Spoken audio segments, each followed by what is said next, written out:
오늘 고린도전서 11장 7절 한 절입니다. 읽겠습니다.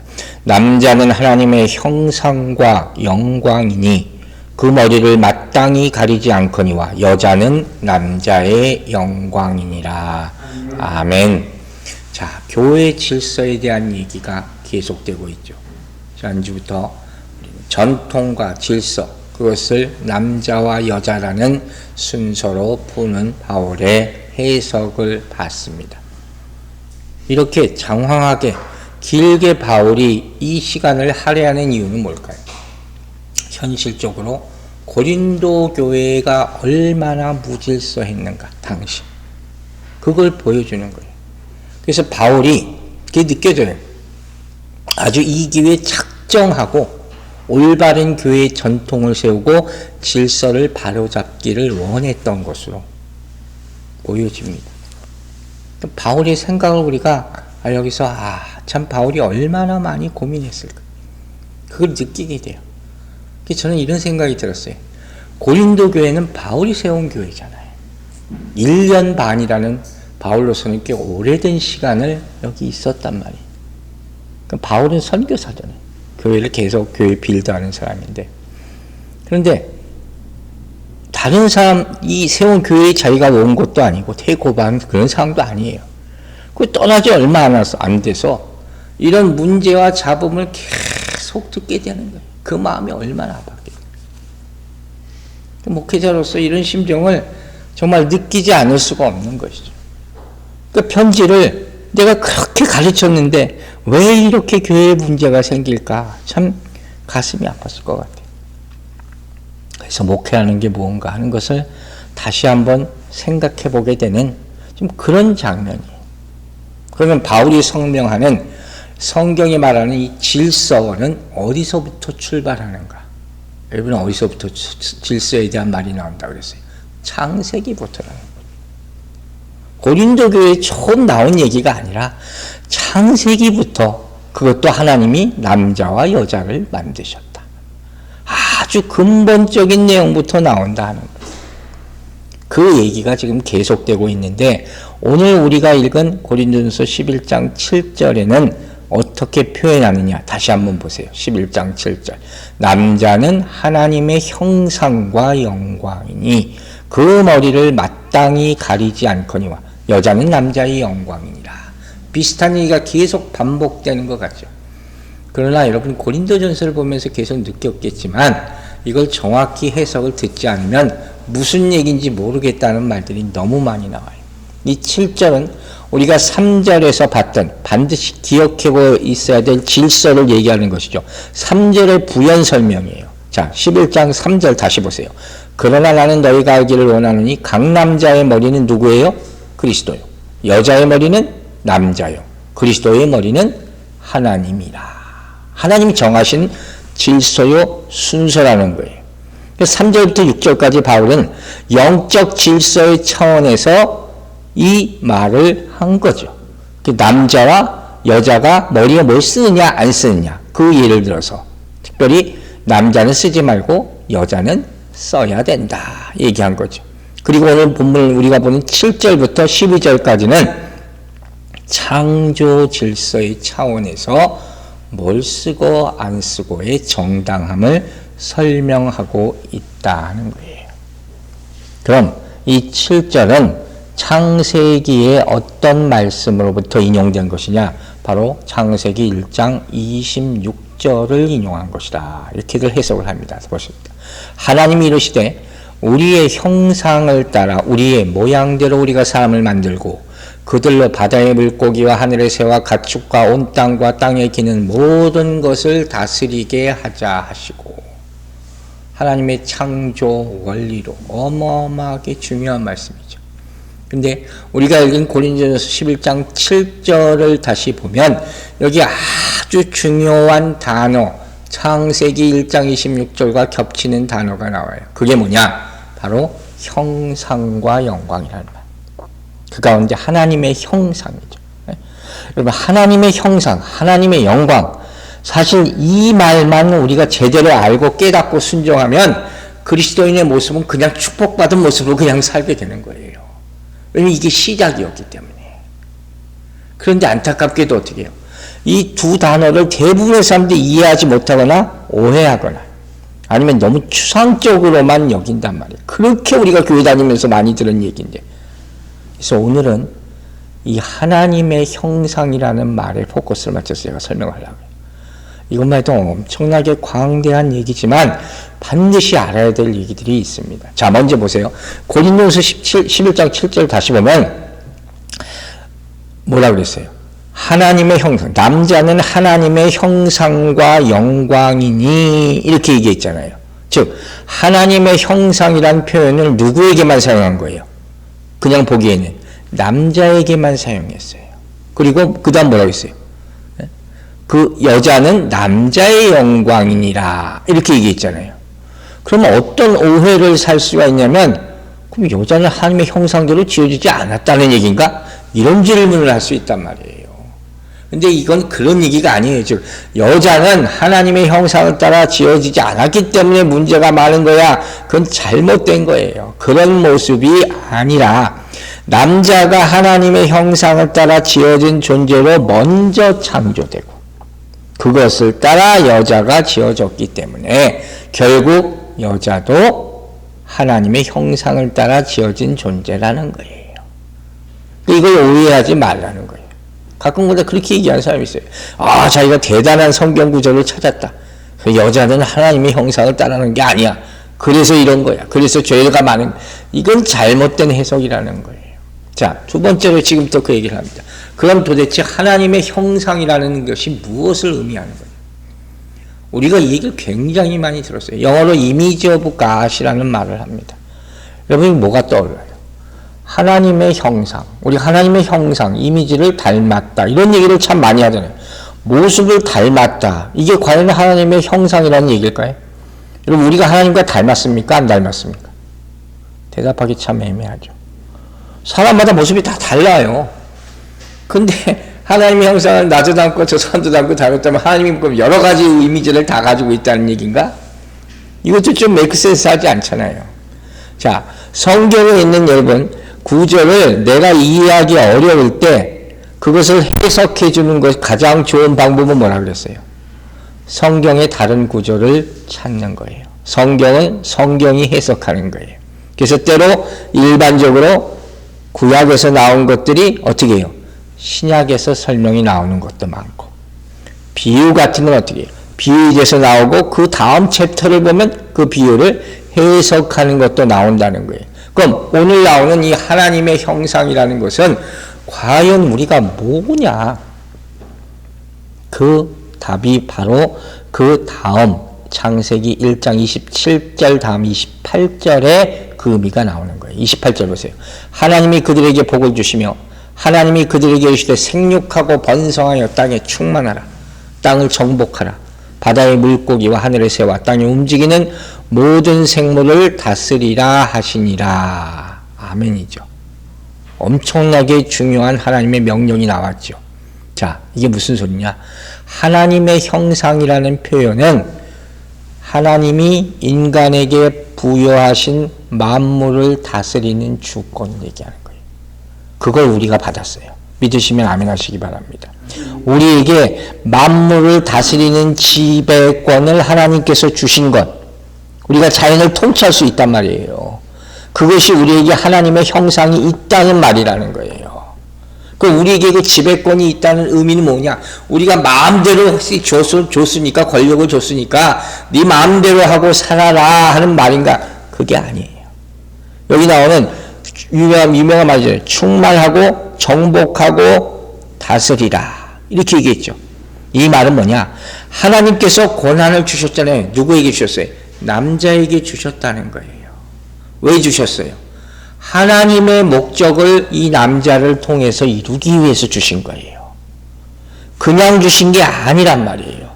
그러면 하나님의 명령을 받은 사람에게 가장 먼저 필요한 것이 뭡니까? 믿고 순종하는 거죠. 그 믿고 순종하는 것이 그게 모든 피조물이 가져야 될 자세란 말이에요.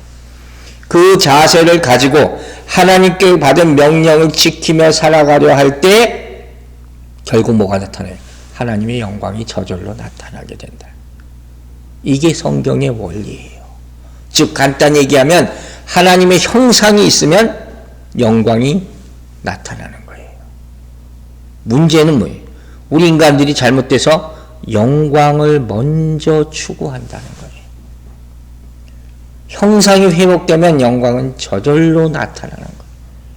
그래서 우리가 항상 잊지 말아야 될 것은 항상 하나님께서 처음 주신 뜻과 목적으로 돌아가라. 그게 말씀으로 돌아가라 하는 거예요. 하나님께서 우리에게 권세를 주셨다는 것은 네 마음대로 한번 해봐. 그게 아니라 하나님이 우리와 함께 일하시겠다 하는 거예요. 그러므로 그 축복을 다 받았음을 잊지 마시기 바랍니다. 그게 우리에게 정말 영광입니다. 받은 것 자체가 영광인 거예요. 자, 고린도후서 3장 18절을 보겠습니다. 우리가 다 수건을 벗은 얼굴로 거울을 보는 것 같이 주의 영광을 보매. 여기까지 우리가 말씀 들었잖아요. 그죠? 하나님의 영광이 나타났어요. 그 다음 보세요. 저와 같은 형상으로 변화하여. 형상이 또 나오죠. 그런데 저와 같은 형상으로 변화하여. 이건 뭐예요? 누구의 형상으로 변한다는 거예요? 예수 그리스도예요. 하나님의 형상이 된다. 그래서 영광에서 영광에 이르니 이게 어떻게 된다는 거예요? 뒤에 나오잖아요. 주의 영으로 말미암음이니라. 아멘. 즉 이 말은 무슨 소리예요? 우리가 어떻게 하나님의 영광을 나타내는 하나님의 형상을 가진 존재가 될 수 있느냐? 성령님께서 우리 안에 내주하실 때 나오잖아요. 주의 영으로 말미암음이라.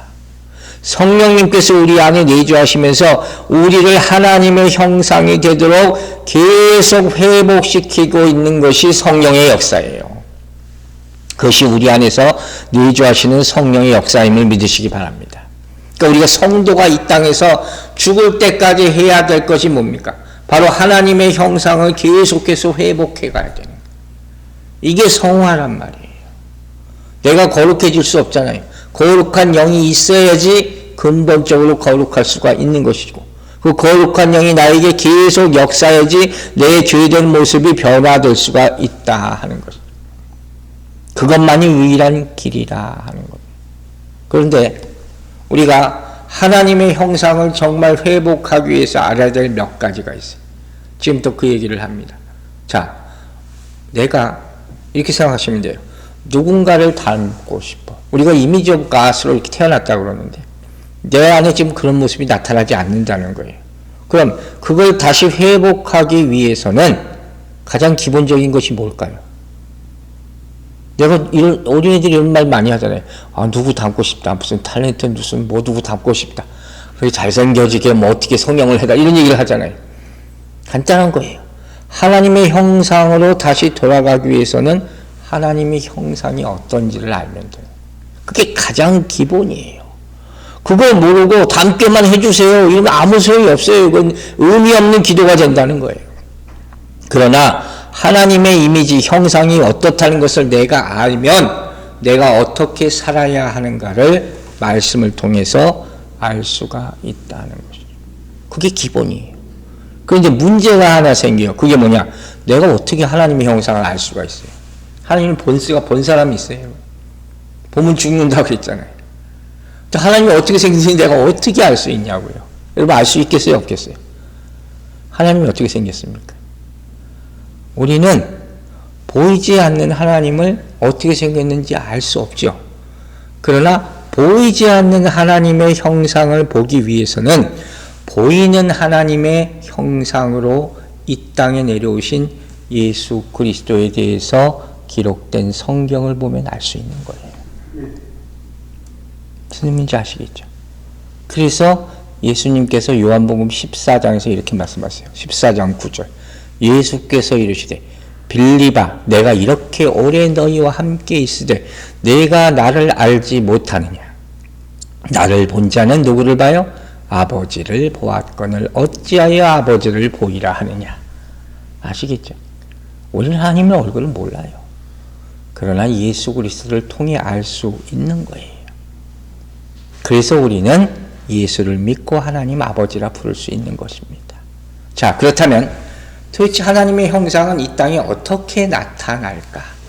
아직도 믿음이 부족하니까 그걸 또 보여주시길 바라는 거죠. 지금 또 신학적으로 이것을 간단하게 설명을 하는 거예요. 먼저 알아야 될 것은 많은 분들이 하나님의 형상하면 너무 어마어마하게 생각해요. 물론 어마어마하게 생각해야 돼요. 그래서 어느 정도까지 생각하면 인간이 절대로 도달할 수 없는 그런 거룩함, 의로움 이런 것의 모든 집합체, 정수가 바로 하나님의 형상일 것이다 하고 추상적으로 생각해서 이렇게 스테이트먼트를 만들어버려요. 그런 분이 하나님이시다. 그렇죠. 맞는 말이죠. 그런데 인간이 타락을 함으로 말미암아 그 근본적인 의로움을 상실하게 되었고 그 대신에 뭐가 들어왔다고 그랬어요? 창세기가 죄가 들어왔다. 이게 원죄라는 거예요. 우리 안에도 그 모습이 원래 있게 지으셨는데 죄 때문에 그 모습이 사라지게 되었다 하는 거죠. 우리가 이렇게 이제까지 배웠단 말이에요. 그래서 이렇게 계속 생각하다 보면 결국 어떤 결론이 내려지게 되느냐 이런 거예요. 인간이 타락한 이후에 하나님의 형상을 어떻게 됐어요? 완전히 상실하게 되고 더 이상 인간 속에 남아있는 하나님의 형상은 있어요? 없어요? 없어지게 되었다 하는 결론이 나오는 거예요. 이걸 칼빈이라는 사람이 주장한 거예요. 칼빈주의 5대 강령이라고 유명한 말이 있잖아요. 그 가운데 첫 번째가 뭐예요? 전적인 타락이. 이렇게 표현해요. 완전히 타락했다. 그렇게 얘기하잖아요. 근데 이 말을 또 서포트할 수 있는 성경 구절이 뭐예요? 바로 로마서 3장에 나오는 10절과 23절이란 말이에요. 다시 보세요. 로마서 3장 10절 뭐라고 했어요? 기록된 바 의인은 없나니 하나도 없다. 다 죄인이라는 게 성경이 분명히 얘기하잖아요. 우리 알잖아요. 또 23절에 뭐라고 했어요? 모든 사람이 죄를 범하였으면 하나님의 영광이 이르지 못하였다는 거예요. 영광이 없다는 거예요. 분명히 성경이 이렇게 얘기하고 있다 하는 거지. 그런데 문제가 있어요. 자, 우리는 다 이게 믿고 이게 맞는 말이에요. 근데 성경 가운데 이 어떤 구절들이 있냐면 인간이 타락한 후에 하나님의 영광을 완전히 끊어졌다고 우리는 생각하는데 하나님의 영광이라는 명칭을 인간에게 계속 사용하고 있는 구절을 발견할 수 있다는 거예요. 하나님의 형상을 가진 인간. 누가 그랬을까요? 그것도 하나님이 그러셨어요. 우리 안에 하나님의 형상, 하나님의 영광이 완전히 사라졌는지 알았는데 하나님이 아직도 인간을 향해서 그렇게 부르는 모습들을 볼 수가 있다는 거예요. 그 가운데 구약에서 예를 하나 들면 창세기 9장 6절이에요. 다른 사람의 피를 흘리면 그 사람의 피도 흘릴 것이니 이는 하나님이 자기 형상대로 사람을 지었음이니라. 이게 무슨 뜻이냐면 하나님이 타락한 인간들에게 살인을 금하는 명령을 하시는 거예요. 가인이 아벨을 죽여버리잖아요. 그런 일을 하지 말라, 다시는 범하지 말라 하면서 그 이유를 뭐라고 말씀하시는 거예요. 누구도 이런 일을 저지르지 말라. 왜? 어떤 사람도 다 하나님의 형상을 가지고 지으셨기 때문이라는 거예요. 그 누구도 하나님이 아직도 이렇게 말씀하고 계세요. 그러니까 우리가 헷갈리게 만들 수 있는 거예요. 아니 다 타락했다고 그랬는데 왜 하나님은 아직도 그 인간을 향해서 하나님의 형상이라고 부르고 계시냐는 거예요. 왜 이랬을까요? 이게 심각한 우리에게 문제를 가져오게 되는 거예요. 왜 이렇게 부르셨을까? 몇 가지를 생각해 볼 수 있어요. 그 중에 하나는 뭐냐? 혹여나 하나님의 형상이 다 사라지지 않고 일부라도 남아있는 것 아닌가? 그런 생각을 가질 수 있어요. 제가 신학교 다닐 때 제 스스로를 80% 켈비니스트라고 불렀거든요. 전적인 타락이라는 얘기를 했을 때 그 성경이 전적인 타락이라고 얘기 안 했으니까 칼빈의 주장이니까 나는 그래도 인간에게 희망이 조금 남아있다고 본다. 그래서 그렇게 생각을 했었어요. 그렇게 생각할 수 있는 것 하나고 또 하나는 뭐겠어요? 하나님의 형상이라고 부르신 이유는 하나님은 아직 포기하지 않으셨다. 자신의 자녀를 선택했기 때문에. 여러분의 자녀가 아무리 말썽을 부려도 내 자식이잖아요. 끝까지 포기할 수 없는 거예요. 그게 사랑이란 말이에요. 그것 때문에 계속해서 하나님의 형상을 지닌 사람이라고 부르고 계신다는 거예요. 아무리 죄인같이 보여도. 자, 신약에도 얘가 하나 있어요. 야고보서 3장 9절 보세요. 이것으로 우리가 주 아버지를 찬송하고 또 이것으로 하나님의 형상대로 지음을 받은 사람을 저주하나니. 여기서 또 하나님의 형상대로 지음을 받은 사람을 저주하네요. 다른 사람을 여기서는 저주하지 말라는 거죠. 저주하지 말라고 하면서 그 이유를 저 사람도 하나님의 형상대로 지어졌기 때문이다 하는 거예요. 이건 무슨 얘기예요? 그러면 도대체 하나님이 계속 우리가 보기에는 어떤 말도 안 되는 사람도 하나님의 형상대로 지어졌다고 하시는 것을 보면 인간이 하나님의 형상대로 지음받았다는 건 무슨 뜻이냐 궁금해할 수밖에 없다는 거예요. 자, 이제부터는 여러분이 생각하고 판단하시는 거예요. 이 설명을 듣고 죄가 들어온 이후에 인간이 어떻게 인간으로부터 하나님의 형상이 사라졌는지, 완전히 사라졌는지 아니면 남아있는 건지 여러분이 판단해야 돼요. 그건 여러분의 신앙이고 믿음이기 때문에. 그래서 포기할 건 포기하고 희망을 가진 건 희망을 가질 수 있는 거예요. 이게 여러분의 신앙의 삶에 굉장히 영향을 미치는 거예요. 자, 그럼 지금부터 그 세 가지를 가지고 하나님의 형상이 우리 인간에게 있다는 것을 설명을 합니다. 첫 번째로 사람이 하나님의 형상대로 지음을 받았다는 것은 무슨 소리냐? 사람이 이성, 즉 생각하고 판단할 수 있는 능력을 하나님으로부터 부여받았다는 거예요. 믿으시면 아멘 하시기 바랍니다. 우리에게 이성이 있어요. 그걸 우리가 갖고 싶어서 받은 게 아니에요. 하나님이 주신 거예요. 이게 하나님의 형상대로 지음을 받았다는 뜻이에요. 이성이 있다는 것은요, 뭘 의미하냐? 다른 동물들에게 없는 거예요. 인간만이 가지고 있는 도덕성을 가지고 이성이라고 얘기하는 거예요. 물론 죄가 들어와서 많이 훼손되기는 했지만 아직도 어느 정도 선과 악을 구별할 수 있어요, 없어요? 있잖아요. 그리고 때로 선을 행하면서 기뻐할 줄도 알고 악을 행하면서 괴로움을 느끼기라는 것이 남아있단 말이에요. 그 모습이 있지 않냐는 거예요. 또 하나님의 성품인 사랑과 용서와 인내의 모습도 가끔가다 드러나기도 한다. 이거 엄청나게 중요한 거죠. 사랑과 인내와 용서. 그럼 뭐냐는 거예요. 그럼 하나님의 형상이 남아있는 거예요? 안 남아있는 거예요? 남아있는 거 아니냐. 그럼 뭐가 문제냐는 거예요. 그런데 신학자들이 뭐라고 얘기하냐면 이렇게 설명을 해요. 자, 인간이 죄가 들어와서 세상에 죄가 들어와서 인간이 타락하잖아요. 타락한 인간 가운데도 하나님의 형상의 잔여물, 흔적 같은 사랑과 용서와 인내가 있어 보일지도 모르지만 그 다음이 중요해요. 사랑과 용서가 있어 보일지도 모르지만 그것을 인간은 하나님의 뜻대로 사용하지 않고 있다는 거예요. 중요하죠. 있는 것 같아요. 가끔 쓰는 것도 같아요. 그런데 하나님의 뜻대로 사용하지 않고 자기를 위해서 쓴다는 거예요. 그래서 비록 이 흔적이 남아있는 것 같아 보이나 이건 진짜 하나님의 형상이라고 할 수 없다는 거예요. 이렇게 설명하는 거예요. 이걸 우리가 구분할 수 있어야 된다는 거예요. 그럼 여러분 생각해 보세요. 여기까지만 생각해 보면 그럼 인간은 완전히 희망이 없나? 여기서 여러분이 대답을 줘야 돼요. 이미 대답을 알고 있어야 돼요. 우리에게 희망이 없는 건 아죠. 하나님께서 그 절망을 소망으로 만들기 위해서 주신 분이 누구예요? 예수 그리스도가 있잖아요. 이 대답을 여러분이 알고 있어야 된다는 거예요. 하지만 인간으로서 회복할 수 있는 방법은 사실상 끊어졌다는 거예요. 그래서 하나님께서는 당신이 선택한 거니까 그 사랑을 회복하기 위해서 예수 그리스도를 이 땅에 보내셔서 십자가에 못 박아 죽게 하셔서 진정으로 완전한 사랑과 용서와 인내가 무엇인지를 십자가를 통해서 나타나셨다. 이게 복음이라는 거예요. 이게 복음이에요. 이것이 없으면 이걸 믿지 않으면 인간은 절대로 그 형상을 회복할 수가 없죠. 그 예수님은 글자대로 자신을 위해서가 아니라 오로지 하나님의 영광을 위해서 이와 같은 일에 순종하셨다는 거예요.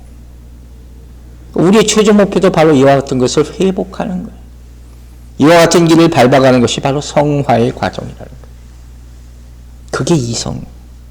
두 번째, 사람이 하나님의 형상으로 지원받았다는 것을 뭐 의미하냐? 바로 우리 안에 뭐가 있어요? 영이 있다. 사람에게만 영이 있어요. 여러분, 짐승은 영이 없습니다. 영이 있다는 건 뭘 의미합니까? 인간이 영적인 활동을 한다는 거죠. 영적인 활동을 한다는 건 뭘 의미하냐? 하나님을 생각한다는 거예요. 동물들이 하나님을 생각할 수가 없습니다. 하나님을 생각하고 하나님의 세계에 대해서 알려고 하고, 그래서 우리가 천국에 대한 설교를 하고 있는 거 아닙니까? 또 가장 중요한 게 뭡니까? 하나님과 교통할 수 있는 거. 이게 오로지 영이 있기 때문에, 하나님의 영적인 존재로 우리를 창조하셨기 때문에 우리가 기도할 수 있는 거예요. 이걸 잊지 말라는 거예요. 그래서 궁극적으로 어떻게 돼요? 기도를 하다가 보이지 않는 하나님을 내가 믿고 소망하게 되잖아요. 여러분, 기도라는 걸 배우지 않았으면 절대로 이걸 하지 못했을 거예요. 여러분이 알게 모르게 이 단계로 가고 있단 말이에요. 그걸 믿음이라고 얘기하는 거예요. 그래서 히브리서 11장 1절에 뭐라고 했어요? 믿음은 바라는 것의 실상이요 보지 못하는 것들의 증거다. 하늘나라 하나님의 얼굴을 모르잖아요. 그러나 믿어요. 왜? 우리 안에 영이 있기 때문이다. 이성을 주시고 영을 주셨어요. 세 번째로 인간이 하나님의 형상대로 지음받았다는 증거는 뭐냐? 자유의지를 주셨다는 거예요. 프리윌이라고 해요. 자유의지. 하나님은 스스로 생각하고 판단하고 결정하실 수 있는 능력이 있습니다. 그렇죠? 그리고 이런 하나님의 자율성을 우리에게도 주셨어요? 안 주셨어요? 주셨단 말이에요. 그럼 우리가 항상 배웠잖아요. 우리에게 주어진 자유는 하나님 안에 있는 자유죠. 그게 진짜 자유란 말이에요. 그렇다면 지금 중요한 말을 한 거 잘 알아야 그래요. 하나님이 이 자유의지를 인간에게 주신 가장 중요한 이유가 뭘까요? 뭘 것 같아요? 자유의지를 주신 이유가 뭔지 아세요? 우리가 마음대로 살다가 지은 죄에 대한 책임을 지라는 거예요. 내가 책임을 지라는 거예요. 그게 자유의지를 주신 이유예요. 그리고 그건 좀 부정적이게 들리지만 하나님께서 이러한 자율성에서 인간에게 특징적으로 나타나게 하시는 것이 뭐냐? 그걸 뭐라고 하느냐? 바로 인격이라고 말하는 거예요. 여러분, 우리가 하나님과의 관계에 대해서 말할 때 항상 자주 얘기하는 게 있죠. 뭐예요? 인격적인 만남. 이게 그 얘기예요. 하나님의 형상이 우리에게 나타나는 증거가 바로 우리가 인격을 가지고 있다는 거예요. 그 증거가 뭔지 아세요? 우리가 말씀을 볼 수가 있다는 거예요. 동물들은 말씀을 볼 수가 없어요. 우리에게 인격을 주셔서 그 만남이 가는 거예요. 그 성경이라는 것을 주신 이유가 바로 여기 있는 거예요. 하나님의 기록된 말씀, 그것이 성경 아닙니까? 이것이 주신 이유가 하나님이 우리를 인격자로 대우하신다. 그게 첫 번째로. 또 하나는 뭐예요? 우리와 대화하기를 원하신다. 그것이 축복인 줄로 믿으시기 바랍니다. 우리가 하나님의 형상대로 지음받았다는 거예요. 이성을 받고 영을 받고 자유의지를 받았어요. 그래서 이 세계를 통해서 뭐가 나타나요? 하나님의 형상이 나타나게 되는 거예요. 이게 하나님의 형상이에요. 자, 그럼 돌아가서 하나님의 형상을 주신 목적을 다시 한번 생각해 봅니다. 창세기 1장 27절 28절 다시 봅시다.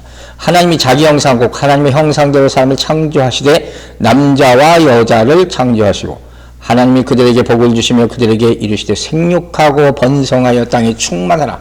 땅을 정복하라. 바다의 고기와 공중의 새와 땅에 움직이는 모든 생물을 다스리라 하시니라. 자, 아시겠죠? 여기 보면 드려요. 인간을 하나님의 형상으로 창조하신 것은 분명히 어떤 목적이 있었어요. 그냥 시간 가다 보니까 심심해서가 아니라 분명히 어떤 목적을 위해서 창조하셨는데 그 목적이 뭐예요? 생육하고 번성하여 땅을 충만하고 다스리라 하는 거예요. 즉 창조의 목적은 뭐예요? 하나님의 형상인 우리가 배웠던 이성과 영성과 인격을 가진 인간의 다스림과 순종으로 말미암아 이 우주의 모든 하나님의 영광의 모습이 나타나게 만드는 거예요. 그 모습이 나타나야 돼요. 하나님이 주신 모든 것이 우리를 통해서 나타나게 하는 것이에요.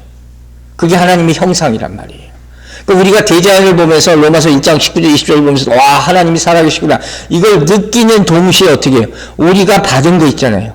이성과 영성과 이런 모든 것을 가지고 하나님의 영광을 나타내야 된다는 거예요. 거기에 뭐예요? 하나님의 형상이 나타나는 줄로 믿으시기 바랍니다. 그러니까 더 깊이 작게 생각하면 이런 거예요. 우리를 통해서 나타나는 모든 것. 쉽게 말하면 가장 기본으로 와서 우리가 아이를 낳는 것 있잖아요. 아이가 태어났을 때 얼마나 이쁩니까? 하나님의 형상인 줄을 믿으시기 바랍니다. 하나님께 영광 돌리잖아요. 너무도 자연스러운 것이 이건데 이것이 점점 세월이 지나면서 없어져 가고 있는 거예요. 우리가 받은 것을 잃어버리기 때문에. 하나님께서 우리에게 주신 것은 다 목적이 있다는 거예요. 그리고 타락한 인간들이 하나님의 형상과 하나님의 영광이 드러나야 되는 이 세상을 뭘로 바꿨어요? 자기의 영광으로 바꿔버렸어요. 그것이 바로 뭐예요? 죄라는 거예요. 그게 죄죠. 이 죄의 의미가 바로 그런 거예요. 이걸 현대에 바꿔서 얘기하면 이런 거예요. 우리한테 뭘 얘기하시는 건가? 하나님의 영광을 나타내라 하는 것은 복음의 삶을 살라는 거예요. 복음의 삶. 우리가 예수 그리스도가 십자가에 죽으셨다. 그 십자가의 의미가 뭐예요? 하나님의 사랑이잖아요. 하나님의 긍휼이잖아요. 용서잖아요. 자기 부인이잖아요. 이런 삶을 살게 되면 그리고 플러스 뭐예요? 십자가의 놀라운 그 선언, 그 복음의 말씀을 전하고 살게 되면 하나님을 알지 못하는 세상의 사람들이 그것을 보고 깜짝 놀라서 하나님께 돌아오게 되는 것. 이게 바로 생육하고 번성하라예요. 뭐가 많아지는 게 아니라. 그리고 그것이 하나님의 영광을 결국 나타내게 된다. 이게 오늘 말씀의 의미라는 것이죠. 자, 갈라디아서 4장 19절 말씀 보면서 제가 오늘 말씀 정리하겠습니다. 갈라디아서 4장 19절 바울이 이런 말을 합니다. 나의 자녀들아 너희 속에 그리스도의 형상을 이루기까지 여기도 또 형상이 나오죠. 다시 너희를 위하여 해산하는 수고를 하노니. 바울은 이 말씀을 완전히 이해한 사람이에요. 제가 재밌는 예화를 하나 인용할게요. 어떤 세상, 어떤 나라에 무엇이든지 다 파는 가게라고 하는 타이틀을 걸고 장사하는 사람이 있었다고 해요. 뭐든지 다 판대요. 그게 가능할지 모르겠지만. 그래서 그렇게 소문이 났어요. 거기 가니까 정말 뭐든지 다 살 수 있더라 소문이 났어요. 그래서 어떤 사람이 가가지고 뭘 달라고 그랬냐면 나의 명예와 권력을 주십시오. 난 그걸 사고 싶습니다. 그걸 나한테 팔라 얘기를 하는 거예요. 명예와 권력을 줄 수 있는 그런 가게가 어디 있겠어요. 그러면서 돈은 얼마든지 내겠습니다. 돈이 많았나 봐요. 그때 주인이 빙그레 웃으면서 이렇게 말합니다. 자, 드릴 수 있습니다. 명예, 권력 다 드릴 수 있습니다. 그런데 우리 가게에서는 그걸 어떻게 주느냐? 구하는 것 그대로 다 주지는 않고 다만 씨앗으로 드립니다. 아시겠어요? 씨앗으로. 이 씨앗을 집에 가서 잘 가꾸세요. 그러면 언젠가는 당신이 원하는 명예와 권력을 보게 될 겁니다. 이렇게 얘기했다는 거예요. 여러분 잘 생각해 보세요. 우리가 하나님께 구할 때 우리는 항상 완성품을 얻기를 원해요. 이거 주세요 할 때. 그러나 하나님은 뭘로 주세요? 씨앗, 말씀으로 주세요. 이 차이를 아시겠어요? 그럼 생각해 보세요. 하나님이 안 주신 게 있습니까? 다 주셨잖아. 이미 하나님은 우리에게 다 주셨어요. 말씀으로 다 주셨어요. 이 씨앗을 받아가지고서 정성껏 잘 가꿔야지 여러분이 원하는 것을 다 받는 소원을 이루게 될 줄로 믿습니다. 마지막으로 우리에게 하나님의 형상이 있습니까? 없습니까? 이미 다 주어졌어요. 그러나 혹시 잃어버린 사람이 있어요. 자, 본문을 보세요. 갈라디아서 4장 19절. 바울이 뭐라고 합니까? 그리스도의 형상을 이루기까지 다시 너희를 위해 해산하는 수고를 하셨다. 누가? 예수 그리스도께서. 예수님이 복음을 전함으로 우리를 다시 낳았다는 거예요. 다 죽었던 걸 다시 낳았어요. 그러므로 하나님의 형상을 회복하는 방법은 뭐밖에 없습니까? 예수 그리스도를 믿으시기 바랍니다. 그리고 그 가운데 해산의 수고를 잊지 마시기 바랍니다. 그냥 믿기만 하면 아니라 그분이 십자가에서 당하신 고통을 잊지 마시기 바랍니다. 그리고 감사하시기 바랍니다. 그러면 반드시 하나님의 형상이 회복될 줄로 믿습니다. 이게 은혜인 줄로 믿습니다. 그리고 이렇게 하나님의 형상을 회복하는 것이야말로 교회의 질서를 되찾는 첫걸음이 될 줄로 믿습니다. 기도하겠습니다. 아버지 하나님, 오늘 하나님의 형상에 대한 말씀을 들었습니다. 우리에게 그것이 있습니다. 많은 사람들이 잊혀진 바 돼서 그 의미와 말씀의 뜻을 잘 이해하지 못할 수도 있습니다. 성령으로 말미암아 깨달아 영광에서 영광으로 나타나게 도와주시옵소서. 예수 그리스도를 믿는 순간 그 모든 잊혀졌던 형상이 다시 드러나게 될 것이요, 그 순간 믿음의 고백을 하는 사람에게 하나님의 영광이 나타나게 될 줄로 믿습니다. 이 모든 모습이 교회를 이끄는 모습이 되게 하여 주시고 그 질서에 따라서 모든 성도들이 순종할 수 있도록 도와주시옵소서. 이 교회를 지키시고 인도하시는 하나님 아버지께 감사와 영광을 올려드리며 우리를 구원하신 우리 구주 예수 그리스도의 이름으로 기도했습니다. 아멘.